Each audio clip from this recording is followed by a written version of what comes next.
누가복음 24장을 보면은 엠마오상의 두 제자의 이야기가 기록이 되어 있습니다.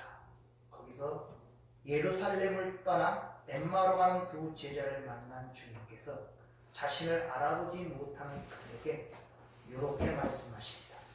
이르시되 미련하여 선지자들이 말한 모든 것을 마음에 더디 믿는 자들이여, 그리스도와 이런 고난을 받고 자기 영광에 들어가야 할 것이 아니냐 하시고, 이에 모세와 모든 선지자의 글로 시작하여 모든 성경에 쓴 바 자기에 관한 것을 자세히 설명하십니다. 이렇게 이야기를 합니다. 여기서 이르시되 미련하다 하는 이 단어가 상당히 단축되어 나오는데, 원어적으로 보면 이렇게 기록되어 있습니다. 아우토스 에이펜, 우리에게 이미 말하였다. 그리고 프로스 아우토스, 너 우리에게 그 전부터 너희에게 말하였지 않았느냐. 호 아노이타이, 미련한 자들아. 이렇게 이야기를 합니다. 그러니까 옛적부터 계속하여 하나님께서는 자신들의 백성들에게 계속 이야기를 했다는 것입니다. 그래서 특히 성경을 통해서 이야기를 합니다. 모든 성경에 쓴 바가 이루어져야 할 것을 너희가 알지 못하였느냐. 모든 성경, 구약을 얘기하고 있죠. 구약 전체의 이야기는 바로 예수 그리스도와 십자가에 대한 이야기를 너희가 그 한 것을 알지 못하느냐. 이렇게 이야기를 합니다. 좀 더 발전시키려면 이 우주 만물, 이 보이는 세상이 그것을 위해 만들어졌고 그것을 너에게 이야기한 것을 너희가 알지 못하느냐. 이렇게 이야기를 합니다.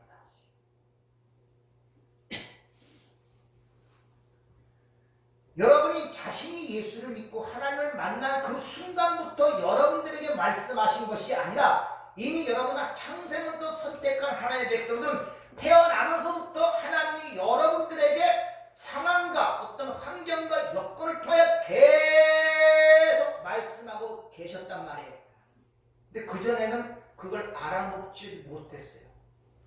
근데 어느 날 하나님이 내 삶 속에 개입함으로 말미암아, 성령이 찾아오심으로 말미암아 비로소 그 하나님의 말씀을 알아먹기 시작한 것을 흔히 내가 예수 믿고 구원받았다고 개인적으로 인식하는 그 순간이란 말입니다.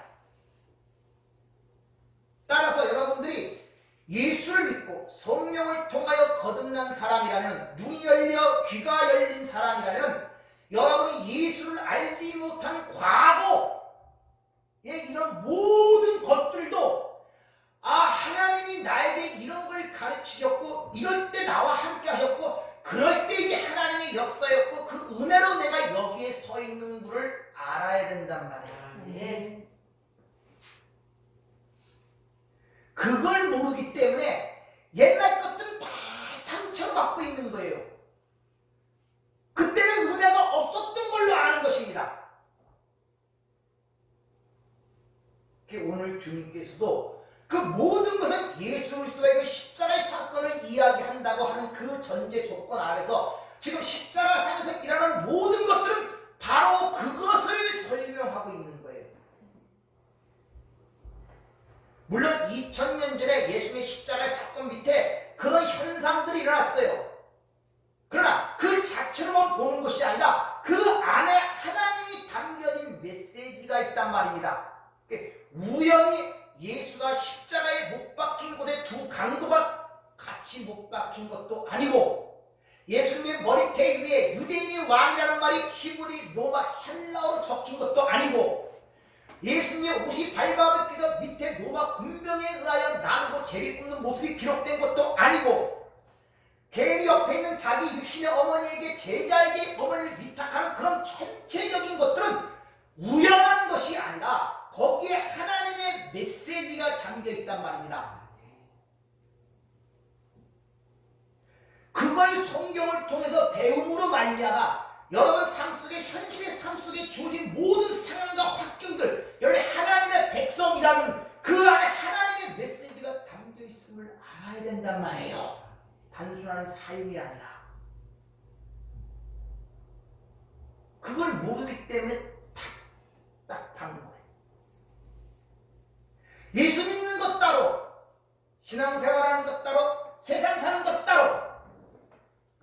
떡밥으로 살아가는 것이 신앙생활이 아닌가를 한번들 바라보셔야 돼요. 괜히 거기에 두강도 갔어요. 왜 예수님 잡혔을 때 그 당시에 그 감옥에 바라바가 갇혀있고 예수가 대신 그 감옥에 갇히고 바라바가 풀리라는 사건이 기록됐냔 말입니다. 성경에 응하게 하려 함이라는 말이 계속 반복되죠. 우연히 그런 상황과 환경이 주어진 것이 아니고를 하셔야 돼요. 범사에 그를 인정하라 그러죠. 그걸 모르니까 만사가 답답하고 힘든 거예요. 못 읽어내.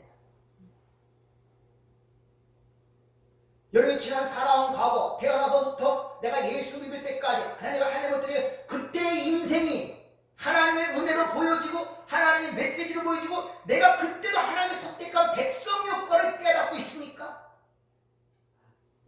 아니면은 그건 생각하기 싫은 과거의 상처, 어려움, 고통 그런 걸로 속에 감추고 쓴뿌리로 갖고 있으니까 그때는 하나도 은혜 받은 것이 안 보입니까?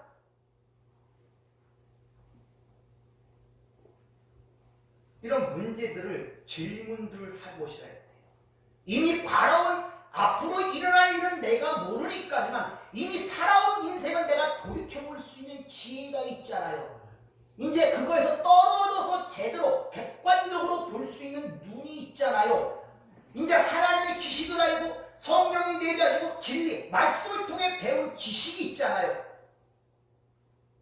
그럼 그걸 통해 과거를 돌아보란 말입니다. 거기서 은혜를 발견해야 돼요. 그걸 발견하지 못하면 앞으로도 어떤 일이 벌어질 때마다 그 하나님의 은혜를 발견치 못하고 내 뜻과 내 계획과 내 야망대로 이루어지지 않을 때 원망과 불평을 쏟아낼 수밖에 없습니다.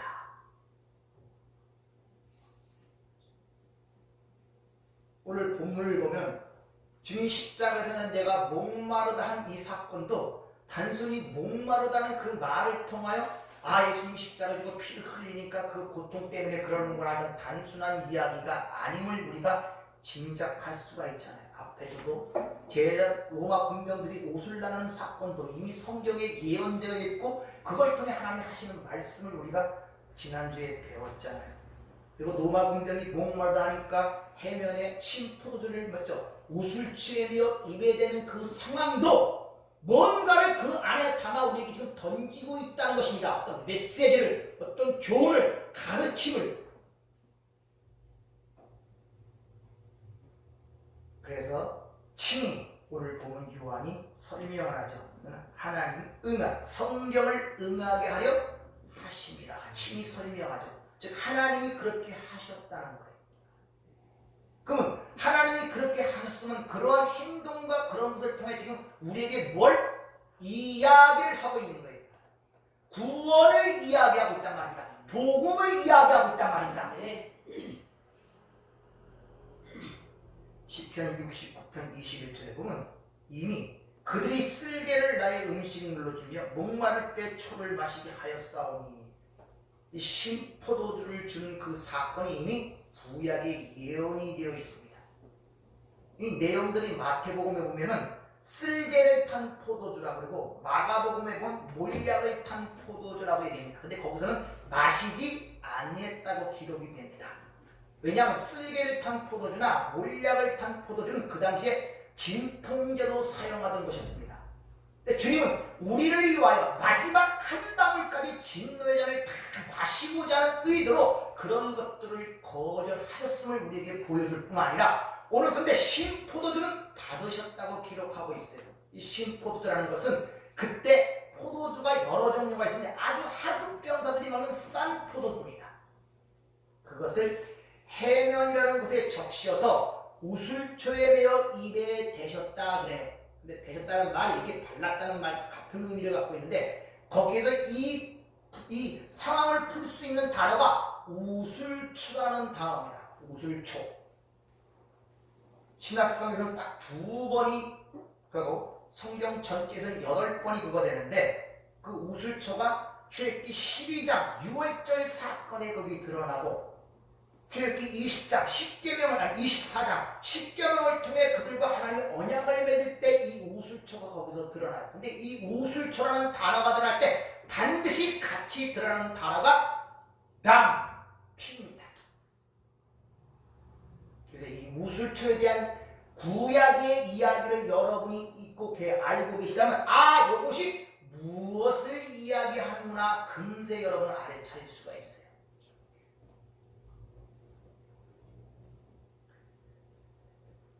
성경에서 항상 포도주를 피에 비유하고 있죠. 그래서 언약의 피, 너희를 흘리는 바 나의 언약의 피. 자신 떡과 포도주를 주시면서 내 살과 피, 주님이 이렇게 말씀하죠. 성경은 포도주를 항상 피에 그어가고 있습니다. 그 피가 의미하는 것이 무엇인가? 레위기 17장 11절 육체의 생명은 피에 있습니다. 내가 그 피를 너에게 주어 제단에 뿌려 너에게 생명을 위하여 속죄하게 하였나니 생명이 피에 있으므로 피가 죄를 속하느니라. 이 내용을 갖고 히브리서 9장 22절은 율법을 따라 거의 모든 물건이 피로서 정결하게 되나니 피 흘림이 없는 즉 사함이 없다 이렇게 얘기합니다. 피에 생명이 있으므로 피를 흘린다는 그 말은 죽음을 이야기합니다. 여기 보면 모든 물건이란 이 파스라는 단어가 물건이란 말이 아니라 중성단, 인칭이 아니라 중성입니다. 그러니까 사람뿐만 아니라 물건 모든 것들은 피로서만이 정결케 된다 이렇게 이야기를 합니다. 우리가 수요 공부 시간에 배웠지 정하다, 부정하다의 의미를 말씀을 드렸죠. 기억나십니까? 그럼 여기서 피로서 정결케다 이게 타우로 그 단어가 똑같은 정결하는 단어가 여러분이 정결하다는 그 의미를 성경적 의미로 이해하고 있으면 피로써 모든 것이 정결하게 된다는 의미를 알게 돼요. 근데 정결이라는 이 단어를 세상 윤리나 도덕적 관념 속에서 생각하는 정결함을 갖고 있다면 전부 다 오해를 하고 되어 있습니다. 그래서 바리새인들처럼 현장에서 잡힌 가늠하는 자를 데려다가 그런 부정한 자가 우리는 정결한 자에서 정죄를 하게 된다. 그래서 여러분들이 그런 문제에 대해서 잘 인식하고 있어야 하나님의 말씀을 올바르게 알아들을 수가 있다는 것입니다. 생명이 피에 있으므로 피를 흘린다는 것은 곧 죽음을 의미하고 있는 거예요. 근데 그 피가 우슬초에 매여 예수님의 입에 대자 갈증이 해소되는 모습으로 오늘 본문은 우리에게 보여주고 있단 말입니다. 그럼 구약에서 보면 구약은 그림자고 그림으로 그려준 거니까 그때 그 상황이 어떻게 일어나는 걸 구약에서 보게 된다면 오늘 이 우슬초에 매여 예수님이 입에 대는 이 모습이 무엇을 의미하는가를 알 수가 있잖아요. 그 우슬초가 바로 출애굽기 12장 6월절 사건에 등장합니다. 우슬초 묶음을 가져다가 그릇에 피를 담은 피에 적셔서 그 피를 문 인방과 좌우 설주에 뿌리고 아침까지 한 사람도 자기 집 문 밖에 나가지 말라. 여호와께서 애굽 사람들에게 재앙을 내려고 지나가실 때 문 인방과 좌우 문설주의 피를 보시면 여호와께서 그 문을 넘으시고 멸하는 자에게 너희 집에 들어가서 너희를 치지 못하게 하실 것이니라 이렇게 얘기합니다. 모든 자에게 죽음이 임하는 그 상황 속에서 우슬초에 의한 피에 발려진 자들은 살아나는 이야기가 출애굽기 12장 6월절 이야기 아닙니까? 그때 그림자로 모형으로 보였던 그 사건이 지금 예수님의 십자가에서 성취되는 모습으로 지금 우리에게 보여주고 있는 거예요. 그 모습. 예수님이 6월절 어린 양이라는 것은 여러분이 잘 아시죠? 즉 십자가 위에서 하나님께서 창세전에 그 예수에게 주신 자들이 있어요. 요한복음 6장에 보면 내가 내 뜻을 행하려 하며 아버지 뜻을 행하러 이 땅에 왔는데 내 아버지의 뜻은 내게 주신 자를 하나도 잃어버리지 않고 마지막에 살리는 것이 아버지 뜻이라 이렇게 얘기합니다. 그러니까 창세전에 이미 예수에게 주어진 자들이 있단 말입니다. 그들이 예수와 연합된 자들, 그들에게 예수의 피를 발라 살아나는 이야기가 바로 출애굽기 12장의 이야기고 그 그림자로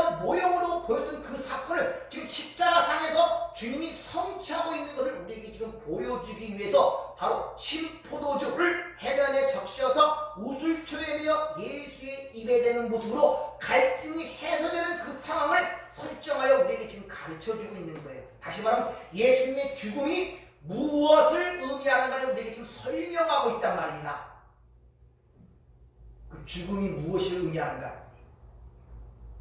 이런 이야기는 구약에 많이 있습니다. 노아의 홍수 얘기도 있죠. 노아 6장에 보면 하나님께서 노아에게 방주를 만들라고 방주 안팎으로 역청을 치라고 해요. 역청이나 코페라는 단어인데 그 코페라는 단어가 역청으로 번역되지만 속죄, 몸값, 속전이라는 게 핏값이라는 뜻이란 말입니다. 그러니까 방주는 예수를 상징해요. 근데 그 예수의 죽음, 그 핏값으로 발라져서 그 안에 있는 노아의 8식구가 살아나는 이야기가 노아의 방주의 이야기 속에 있었단 말이에요. 그 이야기가 다시 한번 예수의 십자가의 죽으심을 통하여 완성되고 그것이 이루어지기 위해서 내가 십자가에 죽는다는 그 사건을 그들에게 바로 포도주를 해면에 묻혀 우술초에 매어 입에 대는 모습으로 그의 목마름이 해소되는 그 상황을 통하여 우리에게 지금 설명해 주고 있는 거예요.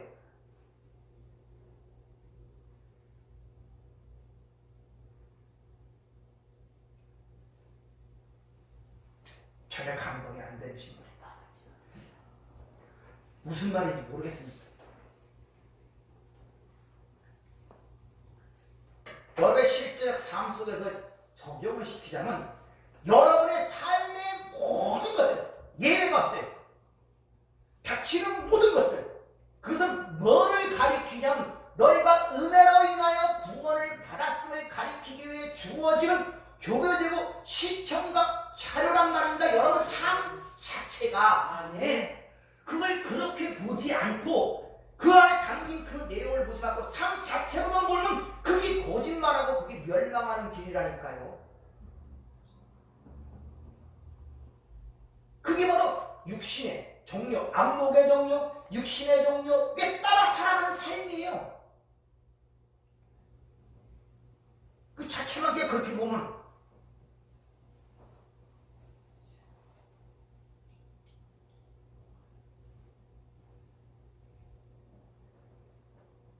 그래서 요한이 성경을 응하게 하려 합니다. 여기서 완성되고 이루어진다는 의미를 거기서 부연 설명하고 있는 이유가 거기 있다는 것입니다.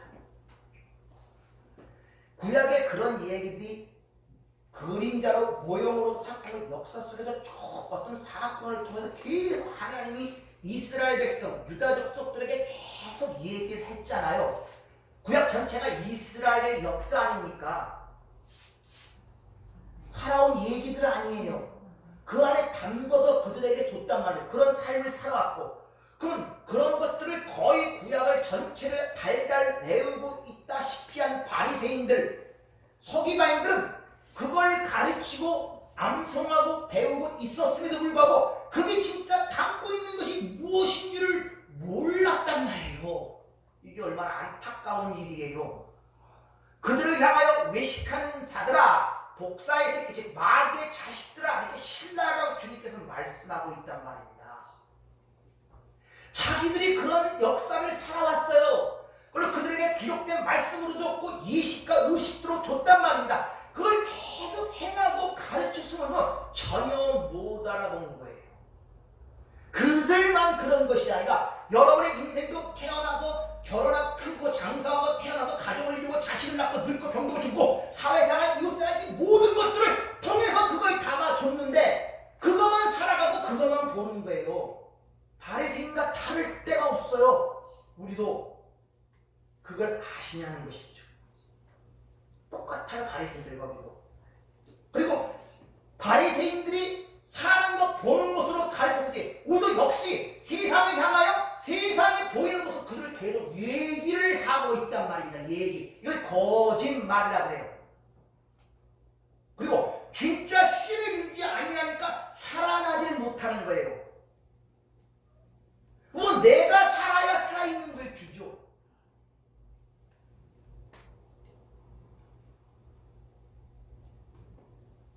하나님을 떠난 인간들은 그 떠난 구석에 바로 오늘 갈증, 이런 목마름이 내기하는데 그것을 좀 철학적인 표현으로 허망함, 공허함이라 해요. 전도서 3장 3장 11절에 보면 사람에게 영혼을 사모하는 마음을 주셨다 그래요.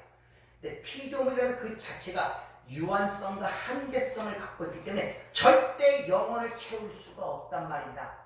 그러니까 필연적으로 거기에 공허함과 허망함이 깃들 수밖에 없어요. 근데 하나님을 떠난 인간들은 그걸 세상 것으로 채우려고 부단히들 노력들을 한단 말입니다.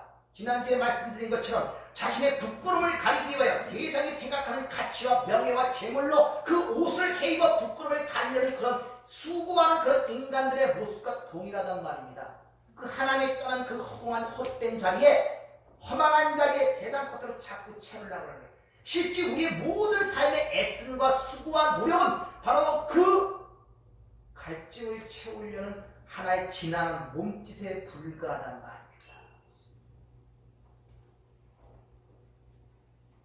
근데 그 목마름은 하나님만이 채울 수 있어요. 하나님만. 일찍이 이사야 선지자가 이렇게 이야기하죠.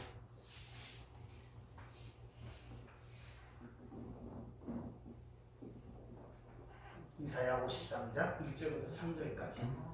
오라 너희 모든 목마른 자들아 물러나오라. 돈 없는 자도 오라. 너희는 와서 사 먹되 돈 없이 값 없이 와서 포도주와 젖을 사라. 너희가 어찌하여 양식이 아닌 것을 위하여 은을 달아주며 배부르게 하지 못할 것을 위하여 수고하느냐. 내게 듣고 들을지어다. 그리하면 너희가 좋은 것을 먹을 것이며 너희 자신들이 기름진 것으로 즐거움을 얻으리라. 너희는 귀를 기울이고 내게로 나와 들으라. 그리하면 너희의 영혼이 살리라. 내가 너희를 위하여 영원한 언약을 맺으리니 곧 다윗에게 허락한 확실한 은혜이니라.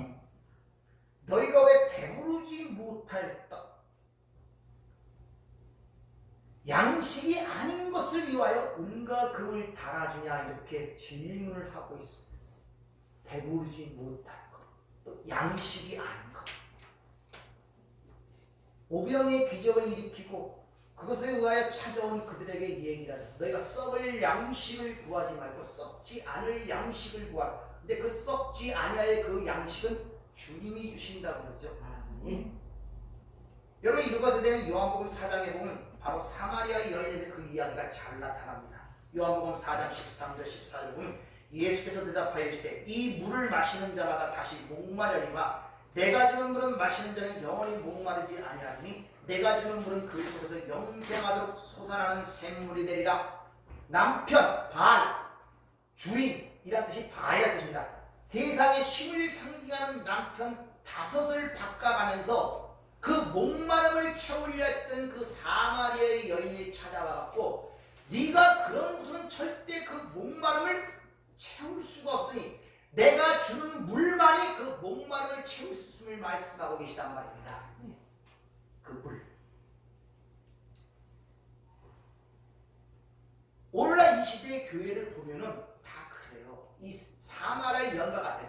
여러분의 지금 목마름, 그 답답함, 그 두려움, 그 염려, 근심, 이 모든 것들을 뭘로 채우려고 하냐? 세상 것으로 채우려고 해요.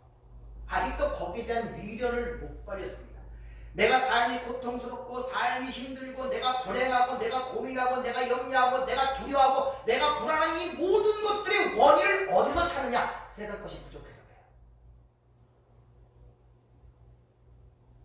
저 집보다 의지 못하고 소유, 지위, 명예, 부귀, 그것 때문에 고통스러운 거 아닙니까? 솔직히 자신에게 한번 물어보세요. 여러분이 진짜 고민하고 갈등하고 고통스러워하는 것이 내가 하나님의 은혜를 받지 못하고 더욱더 하나님을 알지 못하는 데 고민과 갈등이 있으니까 세상이 원하는 것들을 채우지 못한 고통으로 여러분이 삶이 지금 어렵습니까? 솔직하게 스스로들 물어보세요. 한번. 뭐 때문에 이렇게 고통스럽고 힘들어하는지 스스로에게 물어보라니까요. 내가 왜 이렇게 염려하고 근심하고 불안한지 스스로에게 물어보라니까요. 내 영혼아 내가 어찌하여 낙심하느냐 스스로에게 물어보라니까요. 그럼 본인은 알잖아요. 뭐 때문에 내가 이렇게 마음이 이런 상태에 있는지, 뭐 때문에 내가 두려워하고 불안하고 근심하고 염려한지 본인은 알잖아요. 원인을 물어보면 다 세상 것이란 말입니다. 이 사마리아의 여인과 오늘날 교회야 별 다르지 않아요. 세상에서 칭찬과 비난에 민감하게 되어버리는 거예요. 그걸로 채우려고 합니다. 자, 그러면 영원히 목마르지 아니할 그 물이 무엇인가를 주님이 친히 설명하십니다. 요한복음 10장 37절에 보면 영원히 목마르지 않은 물 내가 준다 하는데 그 물에 대해서 주님이 이렇게 설명을 하십니다. 잘 들어보세요. 명절 끝날 곧 큰 날에 예수께서 서서 외쳐 이르시되 누구든지 목마르거든 내게로 와서 마시라. 나를 믿는 자는 성경의 이름과 같이 그 배에서 생수의 강이 흘러나오리라 하시니 이는 그를 믿는 자들이 받을 성령을 가리켜 말씀하신 것이라. 예수께서 아직 영광을 받지 않으셨으므로 성령이 아직 그들에게 계시지 아니하시더라. 바로 물은 그들이 받을 성령을 가리켜 말씀하신다 그러죠. 네. 성경에서 물은 진리 또는 말씀, 생명을 비유적으로 설명할 때 물이 많이 사용됩니다. 근데 그 물이 주님께서 성령이라고 해요. 성도들은 성령을 받아야 그 목마름이 해결될 수가 있어요. 네. 있습니까? 네. 근데 그 성령이 어떻게 우리에게 옵니까? 어떻게 와요? 주님이 십자가에 죽으시고 부활하시고 승천하셔서 또 다른 보혜사로 보내져야 그 성령이 온단 말입니다. 그래서 목마르다는 그 말로써 그 영원히 목마를 생수가 어떻게 오게 됨을 지금 십자가상에서 주님이 말씀을 하고 있는 거예요. 성령. 이렇게 성령이 오면 왜 우리가 목마르지 않게 되냐? 성령이 와야만이 왜 우리가 목마름이 해소되느냐? 그 이유는 그렇게 주님에 의하여 우리에게 성령이 오게 되면은 성령이 우리에게 오면서 뭘 제일 먼저 우리에게 주시냐면 믿음이라는 것을 우리에게 선물로 주십니다. 그래서 유일하게 구원의 조건을 믿음이란 말로 사용하죠. 내 말을 믿고 내 보내신 자를 믿는 자는 영생을 얻었고 심판에 이르지 아니한다. 요한복음 5장 24절에 그렇게 얘기하죠. 자, 그러면 그 믿음이라는 것이 우리가 요한복음 14장 16장을 통해서 공부했지만 자, 성령에서 그 믿음을 통하여 무엇을 가르치느냐? 바로 예수 그리스도에 대한 것. 다시 말해 하나님 그 예수를 통하여 행하신 일이 무엇이고 예수 그리스도의 십자가가 통하여 우리에게 주어진 것들이 무엇인가를 알고 깨닫게 함으로 말미암아 우리의 삶에 변화를 가져오게 되는 거예요. 그래서 예수를 믿는다는 것은 바로 그걸 의미하고 있단 말입니다.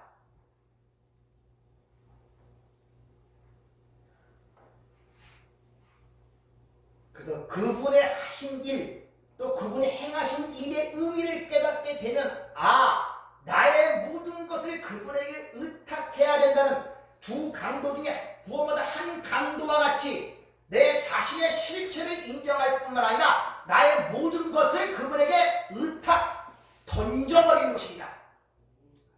그걸 예수를 믿는다고 합니다. 언젠가 저했죠. 외줄타기 유명한 선수가 있어요. 한 번도 떨어진 적이 없어요.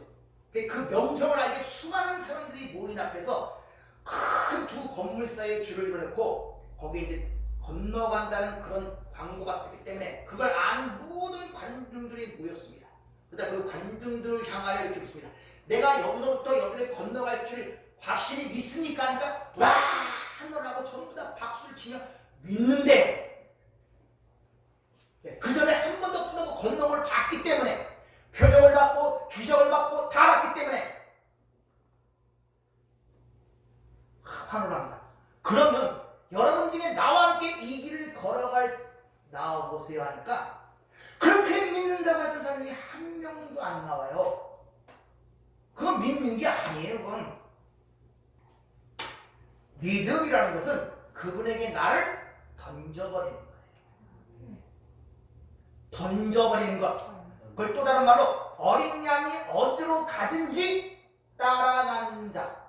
여러분 시편 23편 잘 아시죠? 거기 사망의 음침한 골짜기를 갈지라도 푸른 초장에 갈지라도 물가를 갈지라도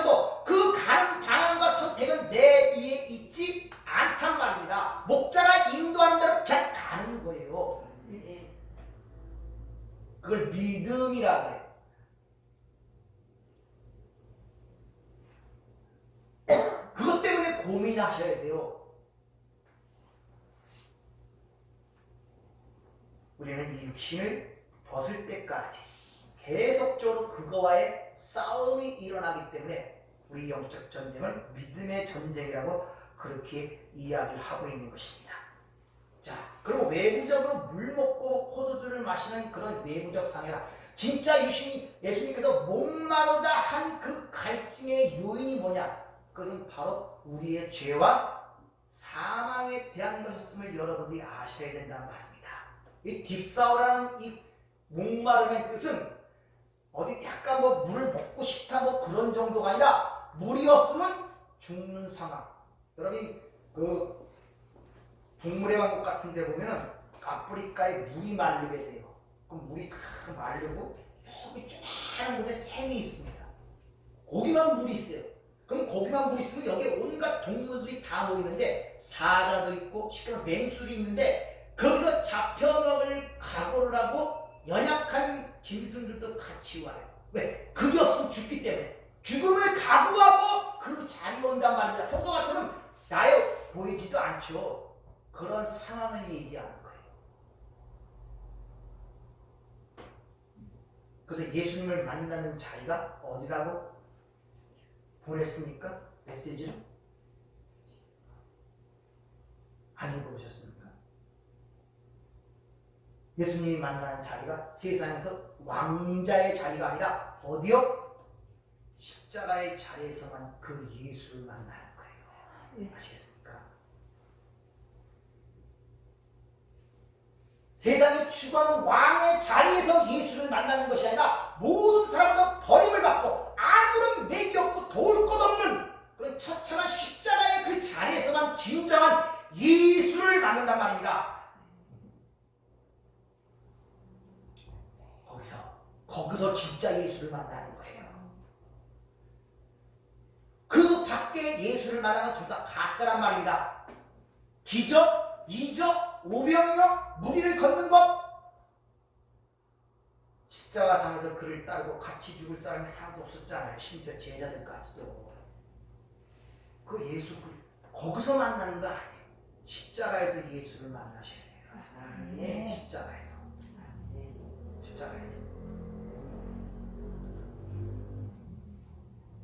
바로 우리 죄와 사망의 문제를 해결하시기 위하여 십자가에 위해서 피를 쏟으셨단 말입니다. 6월절에 다 죽어야 그 상황 속에서 그들을 살려내기 위해 어린 양의 피가 그 문인방과 문인 지방에 발라지듯이 바로 예수와 있는 그들을 살려내기 위하여 예수의 그 피값이 발라지는 상황이 예수의 입에 신 포도주를 적셔 우술처럼 그의 입에 대는 모습으로 보여주고 거기서 목마름이 해소되는 걸 통하여 바로 예수의 십자가를 통하여 너희가 죄와 사망에서 해방됐다는 그 내용이 오늘 압축되어 내가 목마르다 하는 그 순간과 로마 군병에 의하여 그 신 포도주가 예수의 입에 발라지는 모습을 통하여 그 내용을 우리에게 지금 전달하고 있단 말입니다. 단순히 성경에 그런 내용을 기록한 이유가 단순한 것이 아닌 것입니다. 그래서 그러한 하나님의 뜻이 바로 그 상황을 통하여 다 이루어졌기 때문에 텐텔로스타이 다 이루었다 이렇게 선언하시는 거예요. 다 이루었다. 이렇게 하나님의 뜻이 이루어지는 방법은 뭐밖에 없다? 예수님의 십자가의 죽으심밖에 없다는 것을 우리에게 가르쳐주기 때문에 아까 히브리서 9장 피 흘림이 없이는 죄에서 모든 것들이 피로써 정결케 된다 이렇게 하는 이야기가 바로 거기 있는 거예요. 죽음을 통하여 새 생명을 항상 부활의 앞에 전제 조건은 죽은 자 가운데서 부활이란 말입니다. 우리가 부활의 능력이 역사함에도 불구하고 부활의 그걸 느끼지 못하는 이유는 그 전제 조건이 충족되지 않아요. 내가 죽지 않아서. 그래서 예수님께서 여러분들을 죽음의 파라디돔이 수동태 넘겨주는 거예요. 그 주님이 미리 말씀하시죠. 아버지께서 나를 보내신 것 같이 나도 너희를 보낸다. 똑같은 상황이 우리 삶 속에 벌어지는데 거기서 그거를 보게 되고 깨닫게 되는 은혜를 발견하게 되는데 못 깨닫으면 단순히 그냥 고통이고 고난이에요. 그냥 삶이 힘들 뿐이에요. 그냥 아무런 유익이 없습니다. 배우는 것도 없고. 따라서 이렇게 죽으심만을 통하여 하나님의 뜻이 이루어진다는 걸 아신다면 성령이 우리 안에 와서 제일 먼저 해야 할 일이 뭡니까? 바로 그 아버지의 뜻을 이루도록 해야 될 거 아닙니까? 그렇잖아요. 그래서 자기 부인이 된단 말입니다. 성령이 우리 안에서 오서 제일 먼저는 그 사람을 하나님의 백성으로 만드는데, 즉 하나님의 뜻이 이루어지도록 하기 위해서 제일 먼저 성령께서 우리 안에서 하신 일은 자기 부인을 시키는 거예요. 자기 부인을 유발하게 만든단 말이에요. 그럼 내가 부인 되려고 하면 어떻게 됩니까? 내가 무력하고 불가능한 자임을 깨달아야 내가 부인 되지 않아요. 자, 좀 힘들지만 잘 따라오 보세요. 하나님의 뜻은 죽으심을 통해서만 이루어집니다. 따라서 하나님의 백성들이 안에 성령이 첫 번째 들어와서는 그 백성들을 통해 하나님의 뜻이 이루어져야 되지 않습니까? 그러니까 하나님의 뜻이 이루어지려면 내가 비워지는 것, 즉 자기 부인이 돼야 돼요. 성령이 들어오면 반드시 자기 부인을 유발을 시켜야 돼요. 근데 어떻게 자기 부인을 유발시키는가? 내 실체를 드러내게 함으로 말미암아. 그래서 성령은 죄에 대하여, 의에 대하여, 심판에 대하여 엘렌코, 폭로시킨다는 거예요. 그렇게 십자가에 의하여 내가 폭로가 되어질 때 자기 부인이 일어나는 거예요. 내 의지와 결단으로 허벅지를 찔러가며 꼬집어 감히 이를 악물어서 자기 부인이 되는 게 아니라니까요.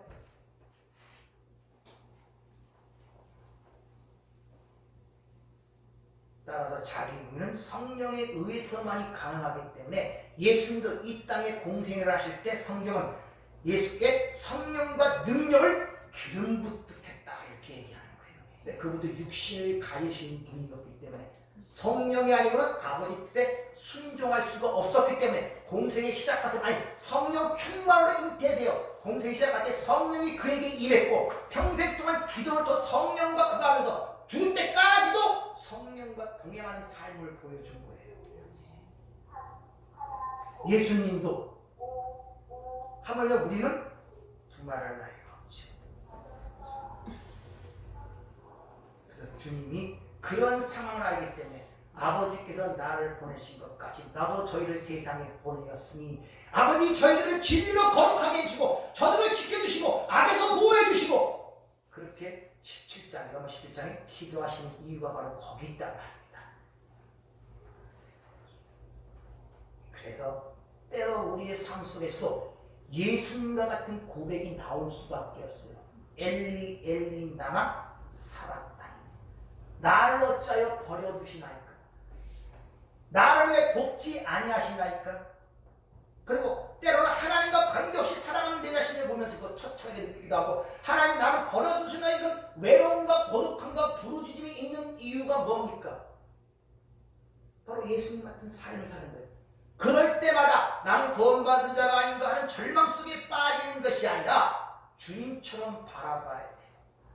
즉 하나님의 뜻을 이루기 위하여 다시 말하면 순종하는 자로 만들기 위하여 이런 상황과 환경을 허락하시는구나 이렇게 봐야 된단 말이에요. 믿습니까? 즉 나에게 지금 순종을 가르치고 있구나. 예수님이 그래서 그 고난의 길 순종의 이름으로 그래서 히브리서 5장 8절 그가 아들이시면서도 받으신 고난을 순종함으로 배워서 온전하게 되었은즉 자기에게 순종하는 모든 자에게 영원한 구원의 근원이 되셨다 이렇게 이야기를 하는 것입니다. 자, 잘 이해를 하세요. 예수님이 십자가에 달린 그 모습을 보고 오늘도 예수님이 뒤를 따라가야 되니까 예수님처럼 희생을 해서 나를 복종시키고 쳐서 예수님의 희생의 길을 따라가면서 세상을 위하여 나를 위해서 하나님의 일을 이루어지도록 해야 되겠구나 라고 결단과 의지를 하도록 하기 위해서 십자가를 보라는 것이 아니라 그 십자가를 통해서 바로 예수 십자가에 못 박은 것이 나며 죄악의 실체로 살아가는 것이 실체가 나며 그 예수를 찌른 자가 나라는 사실을 깨달으라 이런 말이에요. 거기서 끝난 것이 아니라 그 예수의 죽음이 그래서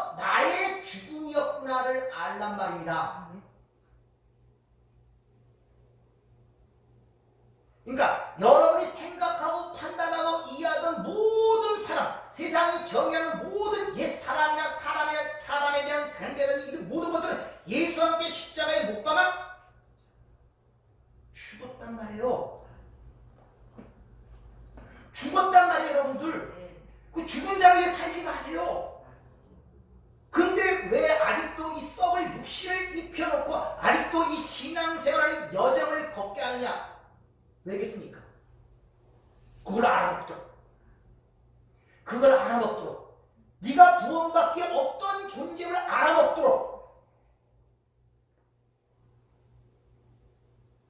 내게 다른 것이 들어와야 내 실상이 보입니다. 그래서 사람 얼굴은 자기를 못 보게 만들어요. 항상 비춰보도록. 그래서 새로운 생명, 새로운 지식, 새로운 영, 새로운 마음을 주심에도 불구하고 그 옛것과 함께 연합되어 인생을 살게 하는 것은 바로 그 새 것에 의하여 네가 버려야 할 것, 그것 때문에 예수가 죽었고 하나님의 아들이 육신 입고 오셔야 하는 이유가 그거고 거기서 너를 건져낸 것이야를 보여주기 위해서. 그래야 은혜를 알 거 아닙니까? 그래야. 그럼 그걸 통해서 이걸 배우면 되는 거예요. 근데 그걸 보지 못하니까 그 배우라고 준 그 고통, 그 고난, 그 과정을 그것만 진짜인 줄 알고 붙들고 늘어지는 거예요. 왜 자꾸 일어나 자꾸 일어나. 아니 왜요 여러분? 영상을 받았다면서요. 배우라고 준 거 아니야. 근데 안 배워 무조건 피하려고 그래. 옛날 습성과 특성대로.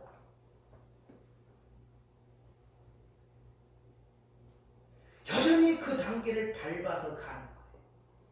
여전히. 그래서 지난주에 말씀드렸죠. 그걸 가르쳐. 우리 안에 하나님 외에 그걸 깨닫지 못하는 우리 마음속에 뭐를 주러 왔다? 검을 주러 왔다. 뭐를 던지러 왔다? 불을 던지러 왔다. 근데 그 검의 예리함이 인간의 이 세상에서 가장 결속력이 강한 혈육을 갈라놓을 만큼 예리하단 말입니다. 그리고 그 자리에 끌어내면 또 가고 끌어내면 또 가니까 불을 던져서 살라버리는 거예요. 못 알아먹으니까 불을 던져서 타면 나오거든요. 힘들고 어려운 기도 나오는 거예요. 손도지 힘들고 어려운 기도하는 거예요. 잘 나가는데 기도하는 사람 보면 드물었어요. 못 봤어요. 힘들고 어렵고 막 그거 해야 새벽 기도니 뭐니 불을 짓고 와서 기도하지. 삶에 불이 붙어야 하나님하고 눈물을 흘리지. 불이 안 붙으면 절대 눈물 안 흘립니다. 자기가 살아가는 줄 알아요. 불을 던지러 왔단 말이에요. 여러분 지금 가장 삶에서 고통스럽게 하고 힘들게 하는 것 잘 보세요. 왜?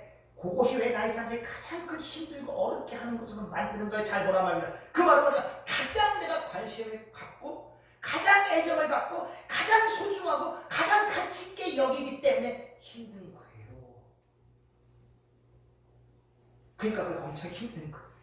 거기서 끊어내려고 자꾸 하나님이 얘기하는데 못 끊어내는 거예요. 그러니까 힘들어지는 거예요. 붙들고 늘어지는 거예요. 그래서 그 메시지를 알면 포기가 되고 하나님께 의탁하는데 안 되니까 거꾸로 기도하는 거예요. 하나님 이걸 어떻게 해주세요. 더 결속시켜주세요. 더 그거 안에 해주세요. 하나님 끊어내려고 자꾸 불을 던지고 칼을 던지는데 자기는 자꾸 더 그거가 결속돼 갖고 거기서 희망을 찾으려고 그러고 만족을 찾으려고 그러고 행복을 찾으려고 점점 더 붙들고 늘어지는 거네. 이게 얼마나 우매한 짓입니까?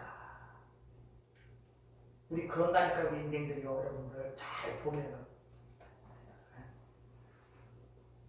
그러면서도 안 되면 하나님 원망하고 또 자기 스스로 실망하기도 하고 자기 연민에 빠지기도 하고 괜히 스스로 자기 연민에 빠져 눈물 흘리고 나는 왜 인생이 이런가 저런가 스스로 이렇게 만들어가면서 그게 마치 하나님이 하시는 것처럼 그렇게 스스로 생각을 하고 그 원망과 탓은 다 하나님께로 돌아가는 거예요.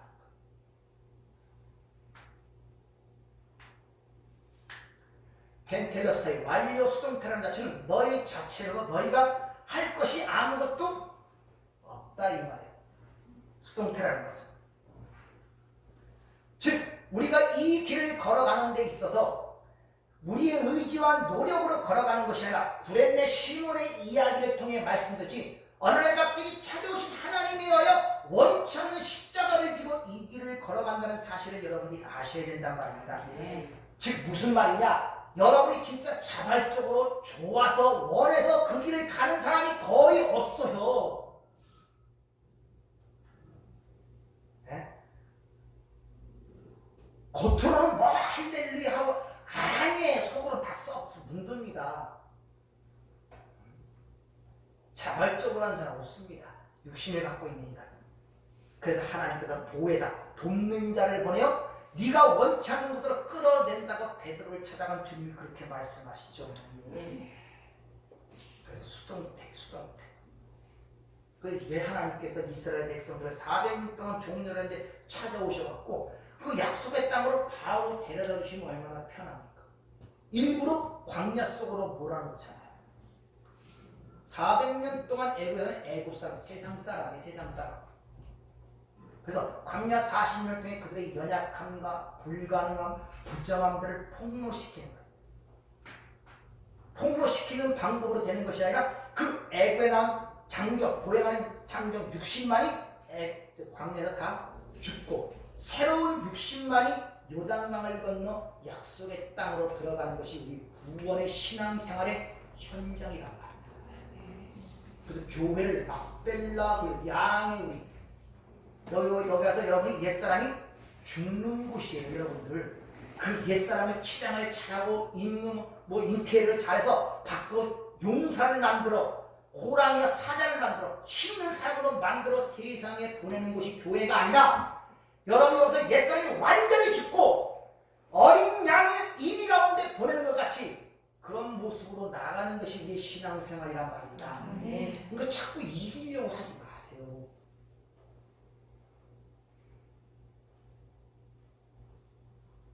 특히 남편들에게 뭐 자꾸 이기려고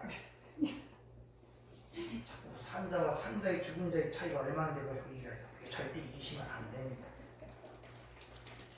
따라서 우리는 성경에 너희들이 사람이 떡으로만 사는 것이 아니요 여호와의 말씀에 순종을 산다는 그 자리로 우리는 밀려 내려가는 것이고 나는 쇠하고 그분이 흥하는 그 자리로 밀려 내려가는 것이고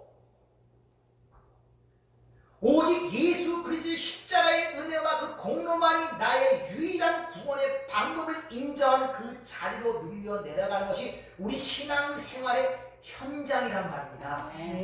그것이 우리 신앙생활의 현장. 그래서 갈라디아 1장 14절 내게는 우리 주 예수 그리스도의 십자가 위에 결코 자랑할 것이 없나니 내가 그리스도로 말미암아 세상이 나에 대하여 십자가에 못 박히고 내가 또한 세상에 대하여 그러하리라. 바로 이 자리로 우리를 하나님께서 밀어내시는 것입니다. 따라서 자기 부인이라는 것은 우리의 힘, 우리 쪽에서 내어놓는 것이 아니라 하나님께서 우리 삶 속에 개입을 하셔서 우리를 그쪽으로 끌어내시는 것이 자기 부인이에요. 근데 거기에 내가 살아있기 때문에 항상 거기에는 갈등과 투쟁이 일어난단 말입니다. 근데 그것을 어떻게 갈라내냐면 하나님의 진리의 성령으로 눈이 떠여 보여줄 때만이 그렇게 갈등의 긴장 속에서 내 쪽을 놓을 수가 있단 말입니다. 그걸 놓지 못하면 굉장히 신앙생활이 힘들어져요. 10년을 믿어도 20년을 믿어도 자유한이 없어요. 자유한. 그냥 고통스러울 뿐이에요. 벗어나지를 못한단 말이에요. 우리가 그런 자리로 밀어가면서 그 안에서 신기하게 어떤 것을 발견하냐 하면은 그 안에서 하나님의 은혜와 사랑을 발견하게 된다니까요. 간증하는 모든 사람들 중에 대부분이 밑에까지 내려갔을 때 거기서 하나님의 사랑과 은혜를 발견하고 찬송하고 간증한 사람은 많아도 고집 꼭대기에 올라가서도 실패한 사람들이 있어도 거기서 하나님의 은혜와 그걸 찬양하는 사람은 없다니까요. 아주 역설적이에 하나님 나라는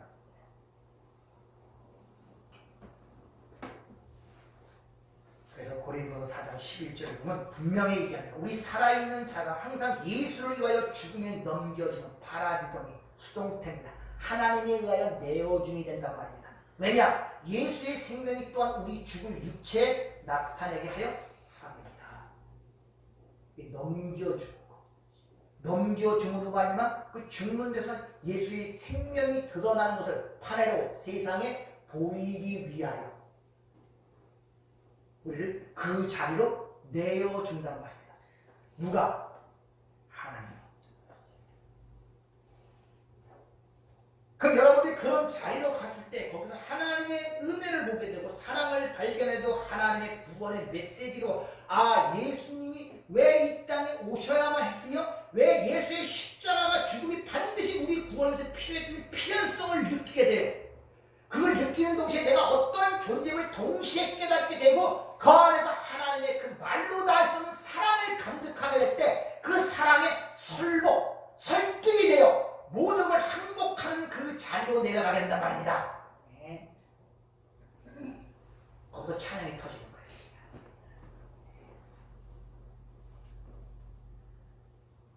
그래서 한 강도가 내가 이 일을 당하는 것은 내게 합당하거니와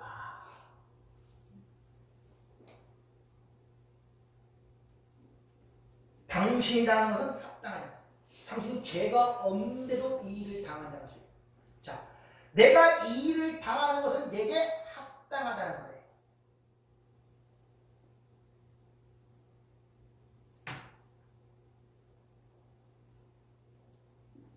무슨 말입니까?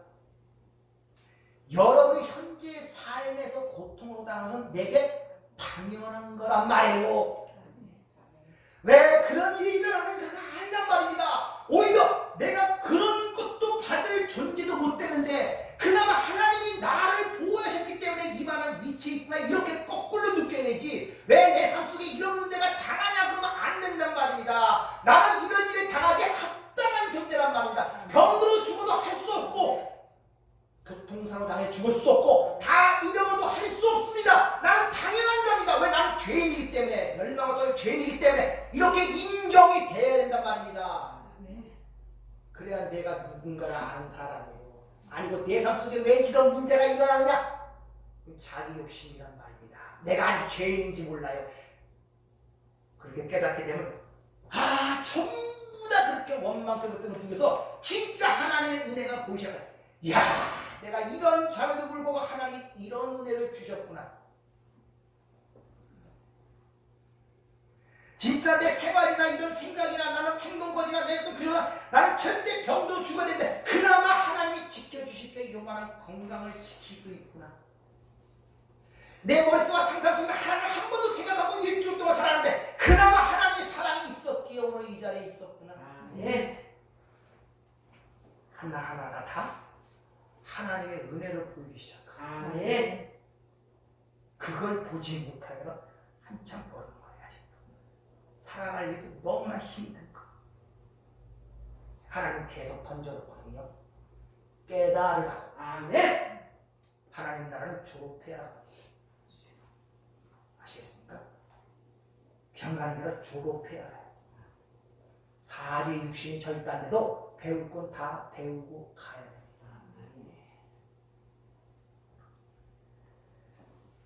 그러다 바로 우리 인생을 여자가 해산하는 과정으로 성경을 설명하는 거예요. 아시겠습니까?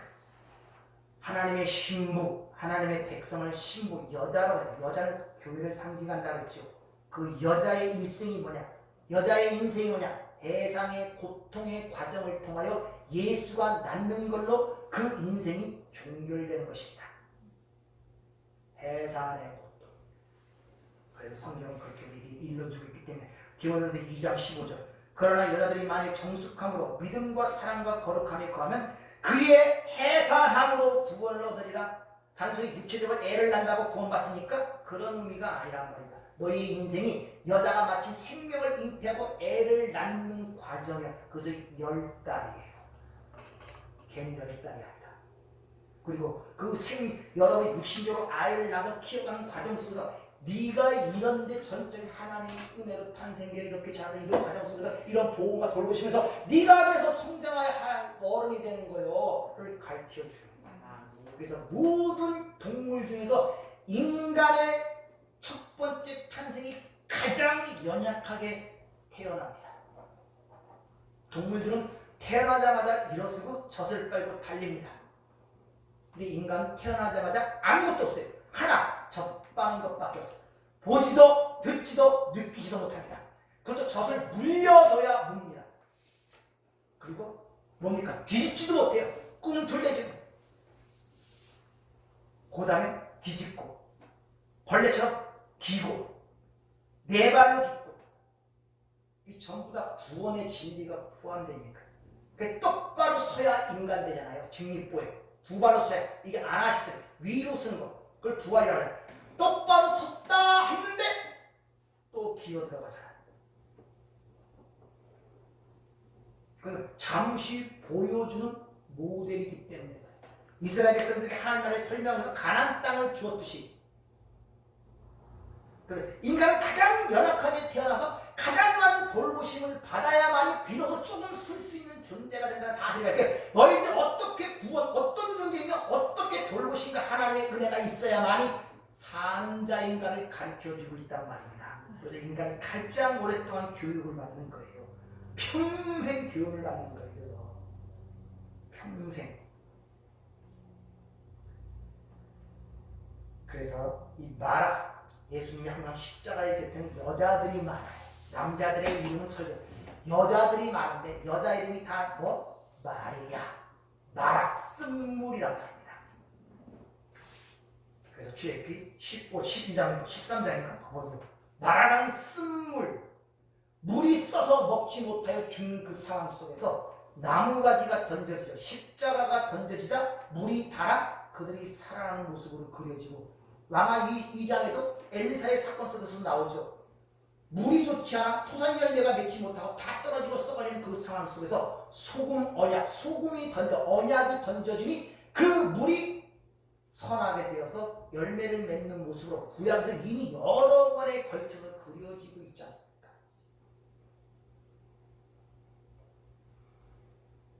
예수님께서는 왜 십자가상에서 목마르다 또는 함께 신포도주를 마셨는가에 대한 그 이야기를 여러 가지 설명을 통해 여러분에게 말씀을 드렸습니다.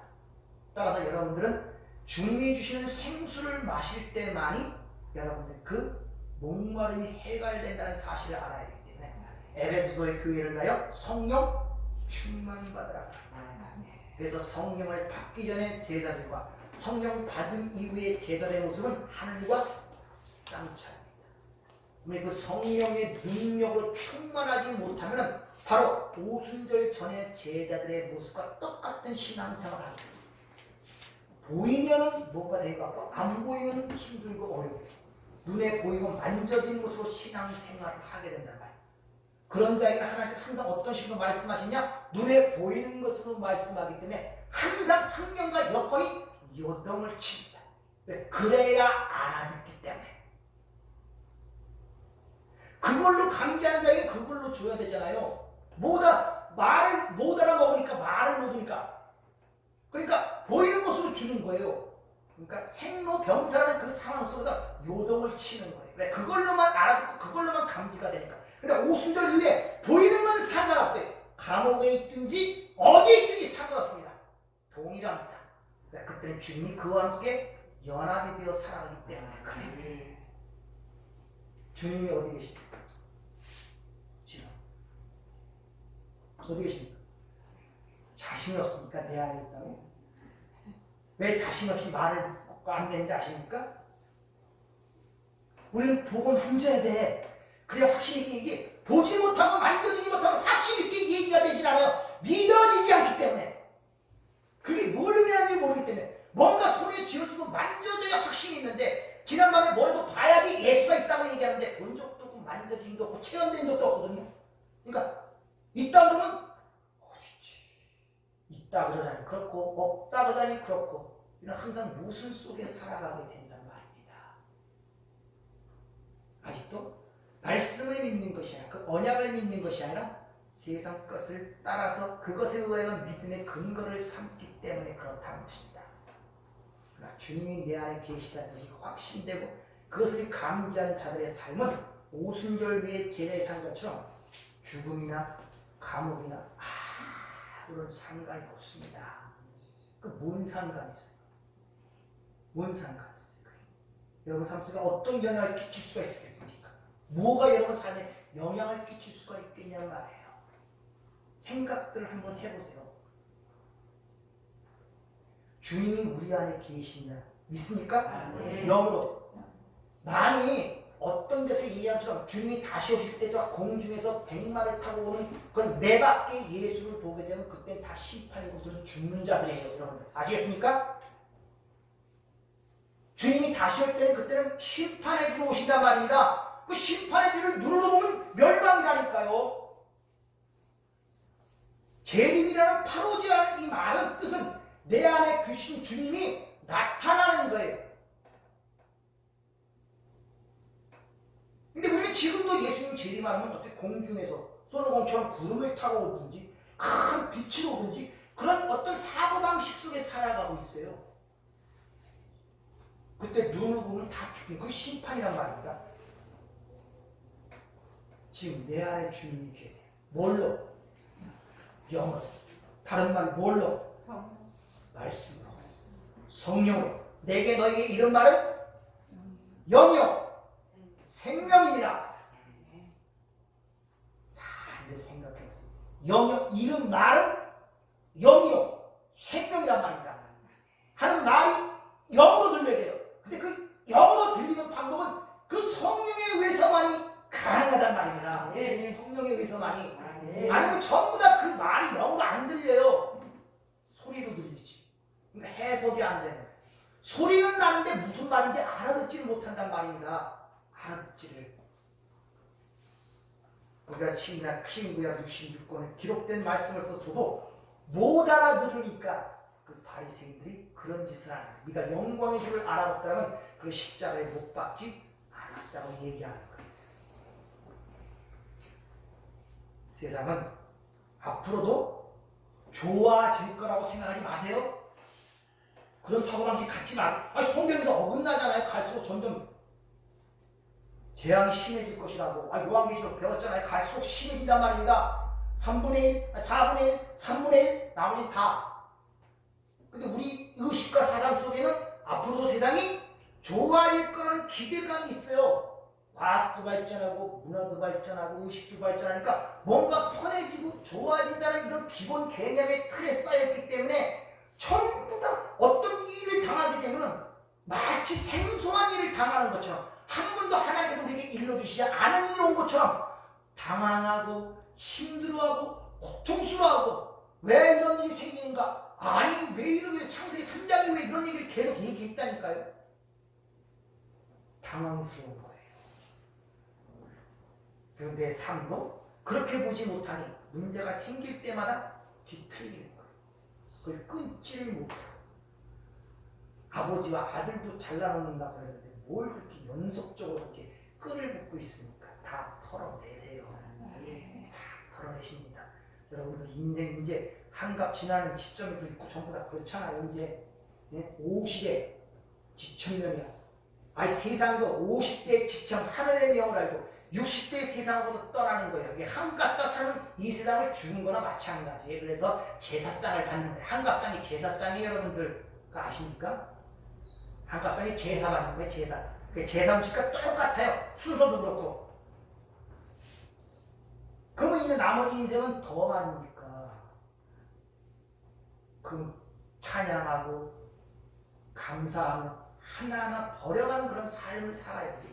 아직도 그 옛것에 묶여서 이리저리 묶여서 힘들고 어려운 삶을 살아가시면 안 된다는 것을 여러분이 아시기 바랍니다. 자, 목마르다. 심포들을 먹는 그 사건이 뭘 의미하는지 아셨죠? 뭘 의미하는가를. 그럼 오후에 왜 예수님만 뼈가 꺾이지 않았는가? 또 반대로 왜 예수님만 옆구리에 창이 찔렸는가? 그 문제를 한번 고민하고 한번 보세요. 같은 얘기를 하고 있는 거예요. 기도하겠습니다. 은혜로 자비로우신 아버지 하나님, 참으로 이 시대에 성령이 필요한 시대입니다. 아버지, 이리 보아도 저리 보아도 해결할 방법은 성령의 충만을 받는 길밖에 없습니다. 인간의 수고와 노력으로 애쓰므로 되어지는 문제가 아님을 고백합니다. 주님, 우리의 삶의 모든 문제는 사실 성령의 충만을 받지 못해 세상에 끌려가기 때문에 그런 문제 때문에 고민하고 고통스러워하는 것입니다. 주여 오늘 우리에게 성령의 충만함을 주셔서 어떤 상황과 환경 속도 주님이 감사하며 찬양하는 성숙된 우리의 삶이 될 수 있도록 축복하여 주시옵소서. 예수님 이름으로 기도하옵나이다. 아멘.